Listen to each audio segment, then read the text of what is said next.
HANNAHCATLETT, spokesperson, FirstEnergy. All good? Okay. Thank you all for being here. We have a good update this morning on our restoration efforts, but first I want to just give a short safety message.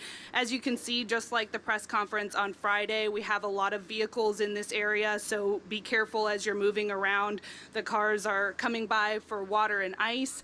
We also want to just urge you, the crews have done a really good job staying safe out there this week, and they have been working really hard to restore power. And as you're out in the community today, just if you could stay back from those crews and allow them to work, they are trying to wrap up restoration as quickly as possible. So with that, I'm going to introduce our president of Ohio for FirstEnergy. His name's Torrence Hinton, and his name, you can, for spelling, is TORRENCEHINTON. Torrence?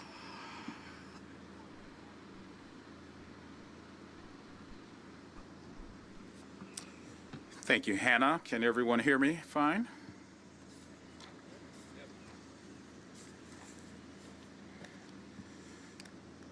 All right, good morning. Thank you for being here and for allowing us to provide this important update. I want to start my remarks by thanking the City of Cleveland for hosting us here at the Zelma Watson George Recreation Center, and to all of you for joining us again here today. We are eager to share the latest restoration updates and highlight additional efforts to support customers and communities through this extremely difficult time. Thanks to the around-the-clock hard work by more than 7,500 storm responders, nearly all of our customers will have power restored much sooner than the original global estimate time that we provided last week of Wednesday, August 14th. As of 9:30 a.m. this morning, power has been restored to nearly 98% of illuminating company customers, with less than 7,000 remaining without service. Most of our customers who are currently without service will have their power restored by 11 p.m. tonight. A small number of customers in areas with more extensive damage may experience restoration times that extend further into this week. Those customers will have individual restoration times assigned to their location to help them plan and make arrangements for the days ahead. Customers can view the current individual estimated restoration time for their particular outage by logging into their account at www.firstenergycorp.com or by texting STAT to 544487 if they are registered for text alerts or viewing the outage map. Again, that's by texting STAT to 544487. We understand that customers who remain without power are frustrated and they are tired. We won't let up our efforts to restore service until every customer impacted by this storm have had their power restored to their home or to their business. Unfortunately, what Mother Nature can destroy in mere minutes, often takes people much, much longer to rebuild. Just to give you a sense and an idea of the extent of damage that we've encountered as a result of the storm, our crews have repaired or replaced about 1,800 cross arms, more than 1,000 cutouts, 400 poles, almost 200 transformers, and about 190,000 feet of wire and cable. For your reference, that's enough wire and cable to cover 526 football fields if laid end to end.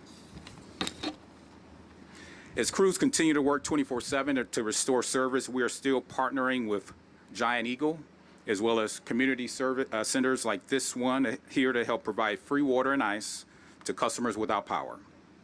Customers who remain without power can pick up a bag of ice and 2 gallons of water free of charge at several Giant Eagle locations across the region while supplies last. Customers do not need to show their bill or any other documentation to obtain this free water and free ice. In addition, we are also offering ice and water at several community centers within the Cleveland city limits and surrounding communities. We really appreciate the City of Cleveland and all of the municipalities for everything they've done to help us coordinate these efforts for our customers. Customers can access a list of participating locations by clicking the banner at FirstEnergy's homepage. I want to share a few safety reminders. With some cell phone service still not fully available, we understand our customers might be inclined to approach our crews with questions. For everyone's safety, please let our crews do their jobs and stay away from their work zone. It's a very hazardous job that they perform, and many of them are working on very long hours, or working very long hours while their families are home without power themselves. Trust me, our crews want to make sure that we wrap up this effort strong and as quickly as possible. I also urge everyone to stay clear of down lines or other potential hazards which may become energized or may be energized at any time. Safety continues to be our very first and number one priority, both for our workers as well as for the public. Our effort is not successful unless everyone gets their power restored and there are no injuries or incidents as a result of this restoration effort, and we can get all of our workers back home to their families safely. Before we close and open it up to questions to the media, I did want to take a moment to offer City Council President Blaine Griffin an opportunity for remarks. So if you would join me, President Griffin, at the stage and the podium, please. Thank you so much, Mr. Hinton. Last week was a very traumatic experience for the entire city of Cleveland. Cleveland City Council feels your pain. We understand that this was one of the most traumatic events in our city's history, and we definitely want to continue to work with FirstEnergy as well as our electric provider, CPP, to make sure that we have a better process to communicate and mitigate any unintentional impacts in the future whenever we have a storm like this in the future. I'd like to thank FirstEnergy for coming today to make sure that the community has an opportunity to get the things that they need in order to try to weather this storm. I still have across the city some patchwork of people that are without power. In times like this, it's important that we collaborate between government and our private sector partners, but it's also important for our community to stick together and work together in order to make sure that your neighbors are okay, to make sure that we have seniors that are looked after, to make sure that if someone cannot get up here to get ice, that you help. This is a time when the spirit of Cleveland, the true spirit of Cleveland, comes through. We really experienced something the likes of that none of us have ever seen before. If talking to Mr. Hinton and others, we've never seen a storm like this since maybe Sandy in the early 2012 or something like that, or 1963. So this is something that is new, something that we're all going to have to make sure that we get together and debrief after this is all over to make sure that we all combine with each other to serve our community the best way that we can. I would tell you that I want to thank the workers that worked an enormous amount of time in dangerous conditions to make sure that they got our community up and powered. And I want to thank our community for being patient, for being safe, but once again for showing the true spirit of Cleveland and looking after each other.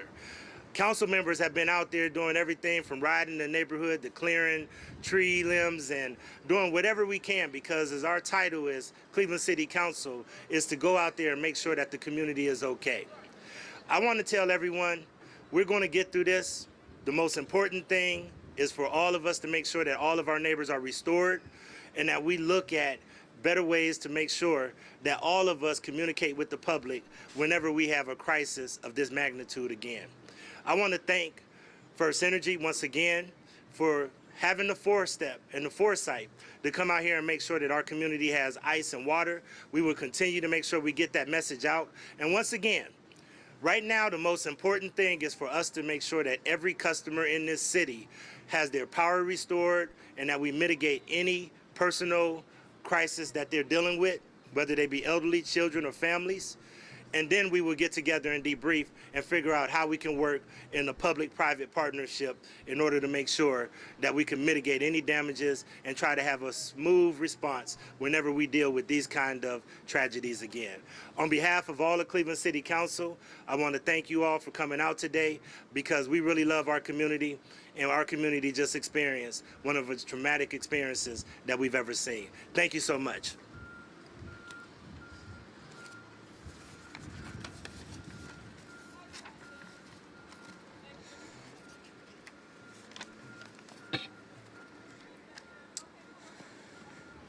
So again, President Griffin, I just want to thank you. Thank you for offering your remarks, and really our sincere gratitude to you, to the council, to the city of Cleveland, and we look forward to continuing our partnership to ensure that we make improvements in communication and continue to do what we can if we were to experience an event of this nature, and I will remind you, a very historic event from a storm and power outage perspective. Again, I know Ohio is the heart of it all, and I believe we've witnessed that in action over this last week. We care about one another, we look out for our neighbors, and we step up when life gets tough. Again, to the elected officials helping their communities by establishing cooling and charging centers, I say thank you. To the local food banks, community-based pantries, to the restaurant owners helping distressed families find comfort and sustenance, I say thank you. We're proud to join these efforts through a generous donation from the FirstEnergy Foundation, which sprang into action to help the Greater Cleveland Food Bank provide shelf-stable meals to those most in need. To the grocery stores, to the cities, to the municipalities for helping us distribute ice and water to our customers and providing locations like we have here at the Zelma Watson George Recreation Center, I say thank you. To our customers, while FirstEnergy employees were working around the clock in your neighborhoods and behind the scenes to restore power as quickly and safely as possible, we saw your goodness abound. Thank you for treating our crews with kindness and respect. You offered snacks, drinks, and so many words of encouragement to help them through their 16-hour work shifts. Thank you for opening your hearts in your homes to your neighbors. You cooked and delivered hot meals, created makeshift group workstations at dining room tables, and offered porch outlets and extension cords for anyone needing a phone charge. Thank you for reminding us all that where there's a will, there's a way. You made bath time fun for kids with glow sticks, helped out-of-town relatives check on loved ones, and pooled resources to help our senior citizens with less access to community resources.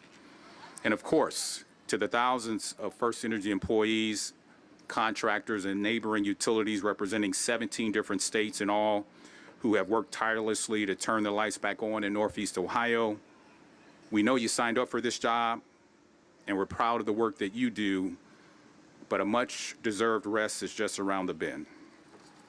I also want to express my thanks and appreciation to Governor DeWine. His recognition for the financial and physical and emotional toll this historic storm has taken on Northeast Ohio. While I do not have any details beyond what the state has already released thus far, we encourage our customers to stay tuned for additional assistance that might become available in the weeks ahead. I encourage everyone to follow our social media channels on Facebook and on X to get the most up-to-date information on outages and important safety information, as well as other information about resources available to them within their communities. You can follow us on X at the Illuminating CO and on Facebook at www.facebook.com/illuminatingco. Thanks again to everyone for being here today. We applaud the community's resilience and appreciation for their ongoing patience and support. Together we will get through this event safely and successfully. I will now open it up for any questions.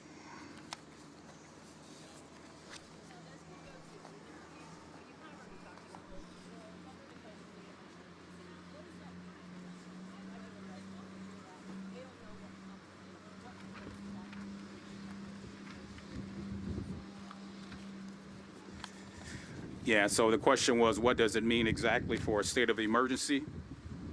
And my understanding is there's additional resources that could become available.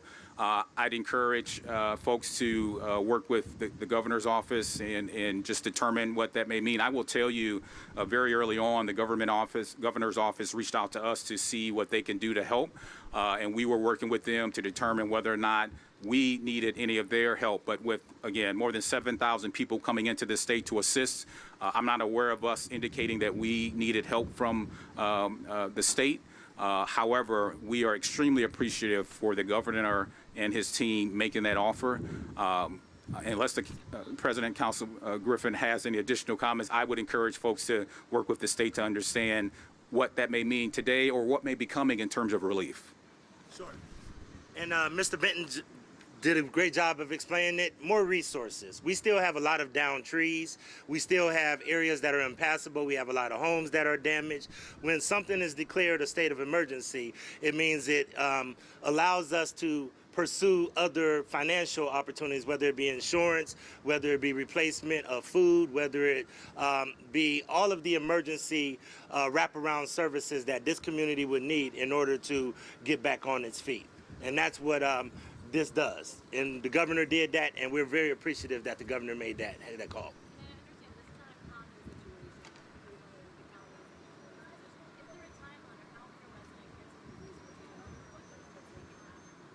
Those are things that we're communicating regularly with our public. I would tell you to look at the city's website. I think the administration has done a great job of really uploading everything on 311. I would encourage everybody to call 311 to really see how they can qualify for those things, and also use 211, which is the United Way first call for help, which allows you to look at what other services that you have. There's a lot of things that the state provides, like SNAP benefits and other things. So we have a lot of people whose food has gone bad. And some people may have homeowners insurance, or they may not have homeowners insurance, or they may have renters insurance and may not have renters insurance. Therefore, by having a state of emergency, a lot of the emergency food supplement programs that the governor just named a state of emergency, they will be able to, in a more efficient way, be able to get some of those items replaced and be able to get support. I'm just curious again, because there were people wondering why it implemented until Saturday. Does that impact at all, and why did the governor waited until Saturday to make that decision? I just wanted to get it from your guys' perspective. Yeah, I don't believe I can answer that question. I would encourage you to follow up with the state. The only thing that I will tell you is that the emergency declaration has to be made by the county. The county is the regional planning unit for the state government, so therefore they took their direction from the county. Part of the problem with this storm is that different areas got hit different ways, and there wasn't always, what happened in West Park may not have happened in Mount Pleasant. What happened in Collinwood may not have happened in other areas. So because of that, I don't think everybody always knew the extent of it, and it was kind of a bifurcated process. But once the county got wind of how much damage, and then I want to commend our state legislators, who our local state delegation, who really urged the governor to do this as well. But the county actually has the official role to create a state of emergency. Those are things that we're going to look at when we debrief, because it may need to be the city of Cleveland that declares a state of emergency whenever something like this happens. But the county is where a lot of those resources that we're talking about, through SNAP benefits, through TANF benefits, through loss recovery, being able to make sure that the insurance market understands that there was a disaster that took place here, that it is officially recognized. Those are things that have to come through our regional planning unit to the state. Thank you. Yes.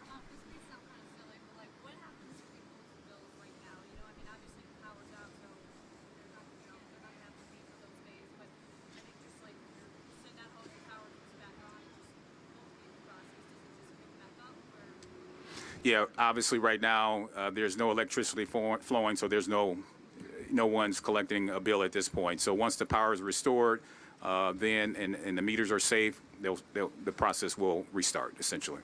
Yes. So as FirstEnergy crosses the finish line here, what would you say is the biggest lessons learned or biggest takeaways from this whole experience? Yeah, as President Griffin indicated, we're still very focused on getting all of our customers restored. I will tell you, in the moment here, at least speaking on behalf of FirstEnergy, There were things that we put in place that we ended up tweaking and enhancing so that we can do better but continue to work safely. We will have an opportunity once this incident is fully complete to do that debrief and really learn those lessons so that 30 years from now, when the next historic storm hits for FirstEnergy, we'll be even better prepared. Thank you. I know you haven't been on the job long, but we have the date, that Wednesday date that everyone looked at. What do you think what sped up the process to get it to Monday? What do you think was the difference and really changed that global estimation that you talked about? Yeah, it was really teamwork. So that date that we put out, as a reminder, I believe we put that out on Wednesday, but someone can fact check me at some point. And you got to remember, we were early on, and there were resources we were counting on that had not yet made it to our property. So that date was very dependent on resources coming. And then once those resources came, we were able to collaborate and see how we were operating. You know, I give a lot of credit to my team. You know, I would dare say I had the easy job being before you and taking some of your challenging questions. They're doing the hard work. And every single day, they looked at how can we do better than what we did yesterday. And it was that kind of attitude and mentality that allowed us to pull in or pull ahead that original Wednesday date. As time went on, as we were able to get people more out there and assess the actual damage, that is really what allowed us to get a better sense of what we needed to do. And then there were a lot of people, our FirstEnergy crews especially, but again, people from out of state who came in or were willing to help. And it took collaboration and teamwork ultimately that got us to this point. You've already kind of answered this. But what do you say to those residents that they're seeing their they don't really see the small? What would you say to those residents? Yeah, I will say to any resident right now who continues to have their power not restored, please be patient with us. We are working hard. We are working tirelessly. We're still right now working 16-hour shifts to get them restored. Unfortunately, there may be some unique cases where it's going to take us to get to individual homes to understand what the issue may be and what the repair need will be, but we will do that and we'll get that done. I'll just continue to ask for patience as we work through this, continue to encourage them to reach out for assistance if that is needed, but we are working tirelessly still to make sure that 100% of our customers impacted by this storm will have their service restored as quickly as possible. We're committed to that.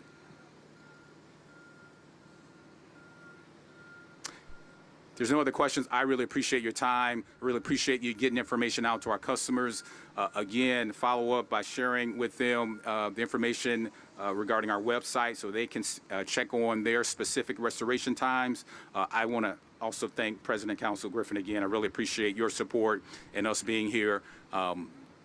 We're going to get through this, and we'll learn our lessons and continue to collaborate with the city and the council. Thank you all. Have a safe day. Thank you to the media. Thank you to the media for really getting the message out. You guys really did a great job of really making sure that our public was educated and weathered this storm. So thank you to you guys. Yes, thank you, media.